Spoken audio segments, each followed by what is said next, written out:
Audio Jungle. Audio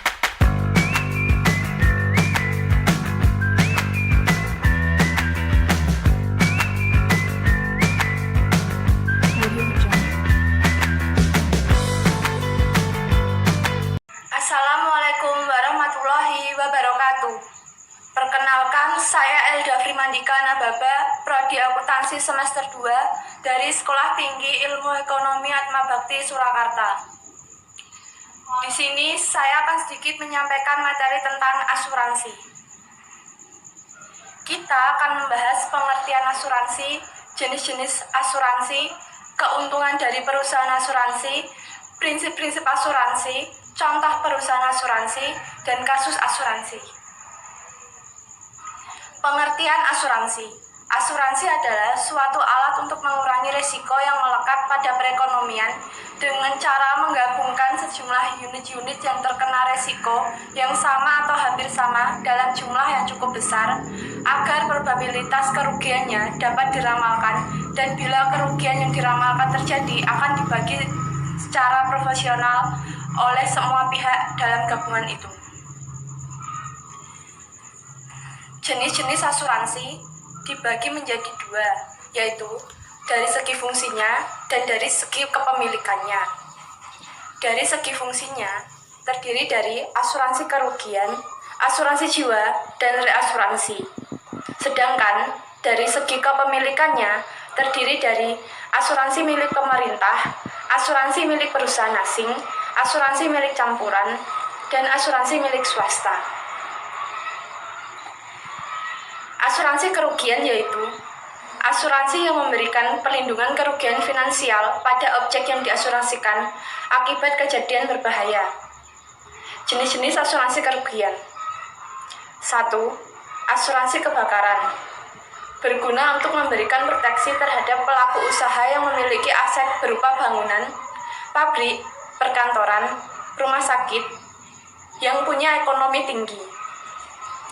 2. Asuransi pengangkutan barang, memberikan perlindungan jika terjadi kerusakan atau kehilangan barang dalam proses pengangkutan barang, baik itu melalui jalur laut, darat, maupun udara.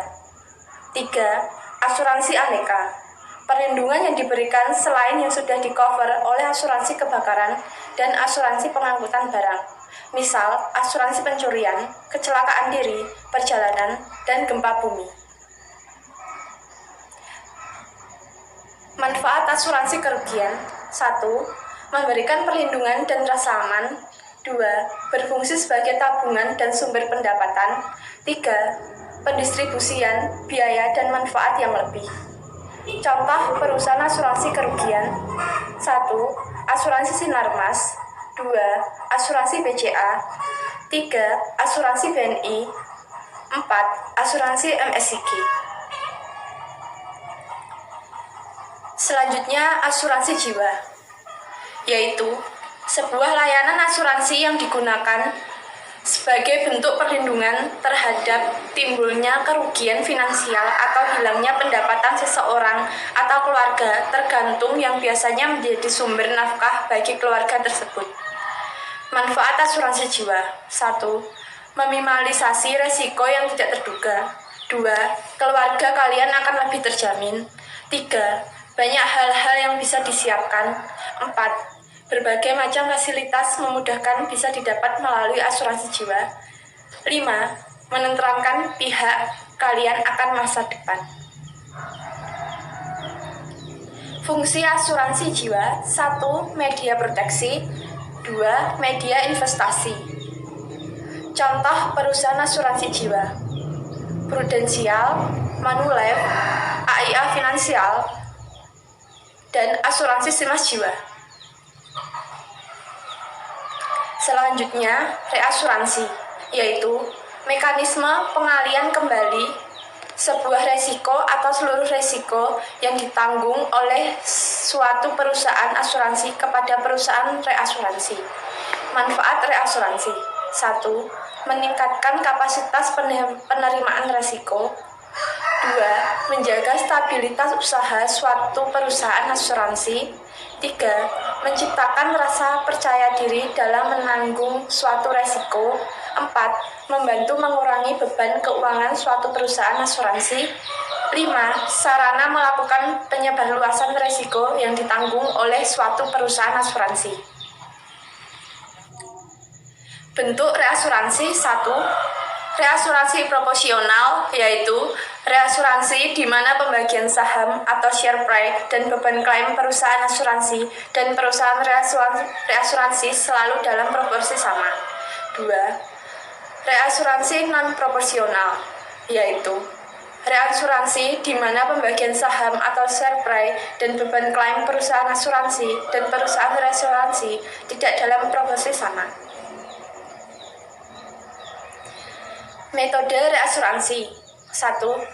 Theory, yaitu perjanjian tertulis atau perusahaan asuransi dengan perusahaan reasuransi. 2. Fakultatif, yaitu perjanjian reasuransi antara perusahaan asuransi untuk bebas menentukan apakah akan mereasuransikan risiko yang ditanggungnya atau tidak. 3. Fakultatif obligatory, yaitu apabila perusahaan direasuransikan, maka perusahaan reasuransi wajib menerima bagian risiko yang direasuransikan kepadanya selama hal tersebut memenuhi syarat dan ketentuan yang telah disepakati. 4. Pool, yaitu perjanjian reasuransi di mana beberapa perusahaan asuransi atau perusahaan reasuransi yang menjadi anggota masing-masing memiliki saham atau share dengan jumlah persentase tertentu, baik terkait perhitungan premi yang akan diterima maupun klaim yang harus dibayarkan. Keuntungan dari perusahaan asuransi bagi nasabah memberikan rasa aman dan ketenangan hidup. Yang kedua, memberikan simpanan yang pada saat jatuh tempo dapat ditarik kembali. 3. Terhindar dari resiko kerugian atau kehilangan. 4. Memperoleh penghasilan di masa yang akan datang. 5. Memudahkan urusan. Sedangkan bagi perusahaan asuransi sendiri, yaitu keuntungan dari premi yang diberikan ke nasabah. 2. Keuntungan dari hasil penyertaan modal di perusahaan lain. 3. Keuntungan dari hasil bunga dari investasi di surat-surat berharga. Prinsip-prinsip asuransi, yaitu prinsip kepentingan yang dapat diasuransikan. 2. Ikatan baik. 3. Ganti rugi. 4. Suatu sebab akibat.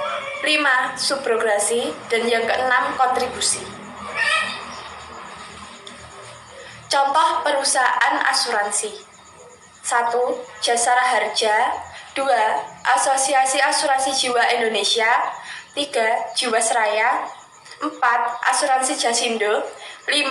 AC Asuransi. 6. AC Insurance. 7. Adira Insurance. Di sini saya memilih kasus Jiwasraya. Berikut kronologinya. Investasi yang dilakukan Jiwasraya pada tahun 2014 hingga 2015 yang dilakukan tanpa kajian. Hasil audit investigasi BPK memperlihatkan kasus gagal bayar asuransi Jiwasraya bermula sejak tahun 2006. Saat itu, berdasarkan catatan BPK, Jiwasraya telah membuka laba semu. Lalu, pada tahun 2014, alih-alih melakukan perbaikan perusahaan Jiwasraya justru mengelontarkan dana sponsor untuk klub sepak bola Inggris. Di tahun 2015, Jiwasraya meluncurkan produk JS Saving Plan dengan cost of fund tinggi bunga deposito. BPK menyebut produk yang memberikan kontribusi pendapatan tertinggi sejak tahun 2015. Selanjutnya, tahun 2017, Jiwasraya memperoleh opini tidak wajar dalam laporan keuangan karena adanya keuangan pencadangan sebesar 7,7 triliun rupiah. Berlanjut ke tahun 2018, Jiwasraya membukukan kerugian unadit sebesar 15,3 triliun rupiah. Pada September 2019, kerugian menurun menjadi 13,7 triliun rupiah.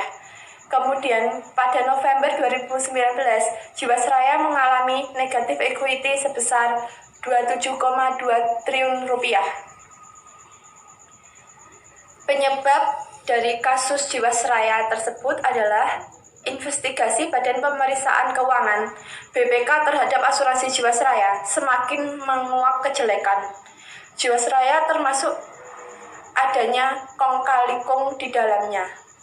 BPK menegaskan ada 16 temuan terkait pengelolaan bisnis, investasi, dan pendapatan asuransi Jiwasraya.